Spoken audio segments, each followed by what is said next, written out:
Alright, so I've got the box here. I don't normally open it upside down like this, but it was a little easier to take it out of the box with it upside down while holding the camera. So we'll just do that. And what I have here is the Rail King by MTH Hobby Shop. This one's kind of special to me. We had a local shop for 20-30 years or so, and it closed about 10 years ago, but it looked a lot like this. I'll put up a picture along with the video and let you see kind of the resemblance of it. Now, according to the box, the details on it, it gives the measurements at the bottom of it. It's pre-assembled. It's got some lighting inside the building. It's already easy and able to be wired up. So let's take a look at it from the inside. Nice little kind of sign that's printed right there. And there's one also on the opposite side. Kind of cute. It says that it has an illuminated sign, so I don't know if that's the sign right there. We'll find out. And the inside, though kind of hard to see in this lighting, I'll get it lit up, has kind of an interior of a train store.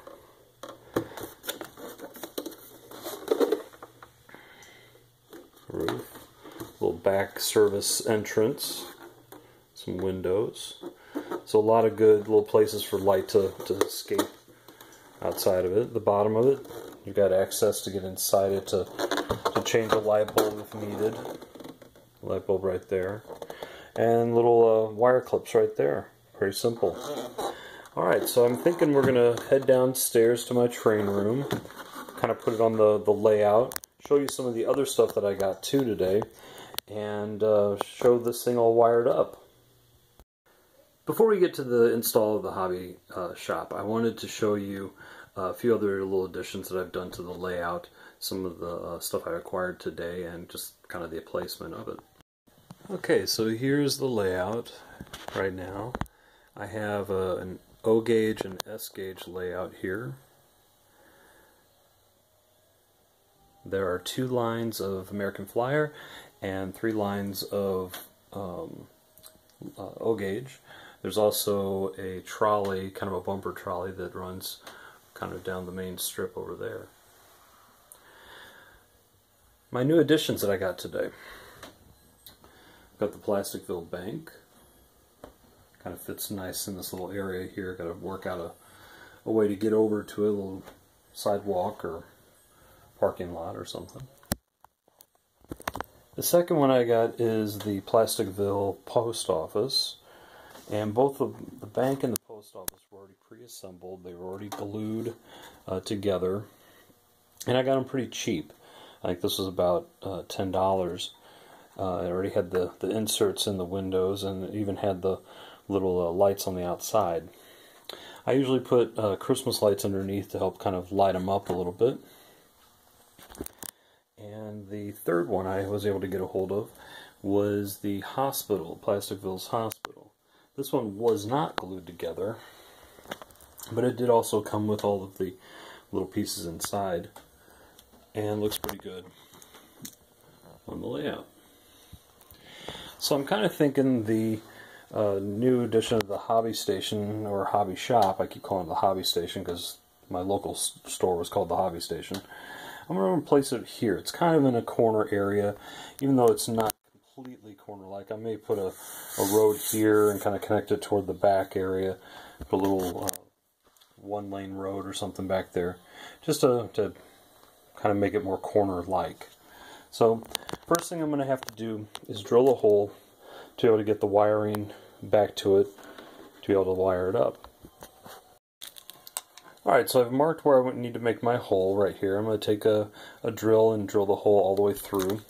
For me, I've got I've got styrofoam here and a couple of pieces of plywood here. So altogether you're looking at maybe about 1.5 inches, almost 2 inches of material to get through.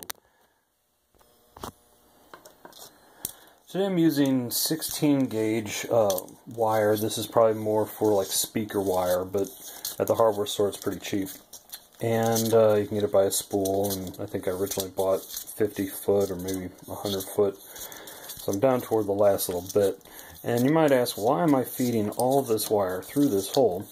I kind of made the mistake of stripping the wires on one end and not doing it on the other. Well, every time I insert the ones that have been stripped, it turns out that it frays the wires. So, word to the wise, don't strip anything and just feed it from underneath and then strip it. So, small mistake by me. One of the reasons why I like to use the speaker cable, it also has a nice little white strip that goes down the one side. You keep track of your positive, negative leads and such. I've gone through, stripped the ends, as I said before, kind of wrapped them around so they wouldn't fray, and we'll attach them to the clips underneath the building. If you've never done this before, I mean, these things have been around forever. You just push them down, there's a little extra little clip that's inside there, and the wire kind of is cradled across this underneath that clip. So we'll go ahead and attach both of those and I'll start recording again. Alright, she's all attached at the clips. I'm going to go ahead and put a piece of electrical tape on it just to make sure everything's safe, since it'll be sitting just on the styrofoam. But it's also set in enough, and there's more of a lip here, so it's raised out of it, just out of peace of mind, just to keep all the electricity and stuff from touching. Okay, the building's been flipped back over, kind of lined up with the hole for the wire, and we're going to go underneath the table and try to get it all hooked up. Okay, we're underneath the table, and this is where the wire's coming through. Got extra Christmas lights coming down that'll help light everything up. I'm going to be drilling through some of my benchwork table supports and such, and what I've done is I've actually hooked everything up over to like one junction box over here. And it may be kind of hard to see, but I didn't really like having track clips and stuff, and so what I've done over here is I basically have two bolts going into a junction box. Each one of the bolts then is attached to the electrical feed on the outside, and then a bunch of the different accessories that need electricity are also put in there with these little clips and held together with little hexagon nuts. So it's kind of worked, and it's been able to keep everything organized and such, to be able to not have any shorts or anything. All hooked up. You do have a little nice illuminated sign that's right here. Nice interior, some train shelves, a couple of customers in there.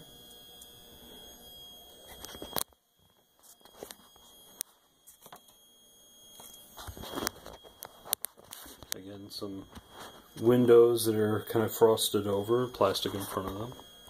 One of the things you may notice with some of the little LED signs, and I've noticed this, I've collected a lot of the Miller Engineering ones, you'll notice like a little hum, kind of little squeal kind of noise, and they seem to make that noise.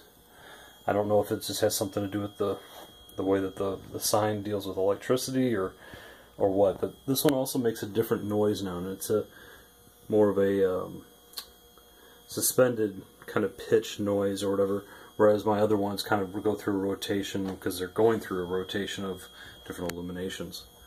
But anyway, I think she turned out really great. I'm very, very happy with it. One of the cool things that I'm trying to work on is possibly to redo the interior a little bit, if it's possible. I don't want to wreck it, but maybe even try to recreate the shop that I grew up with. So, anyway. Well, I hope you liked the video tonight of the install of the hobby shop. It was a very easy piece to install into the layout. I think it looks great where it's at. And if you like the video, please hit like and subscribe. And thank you for watching.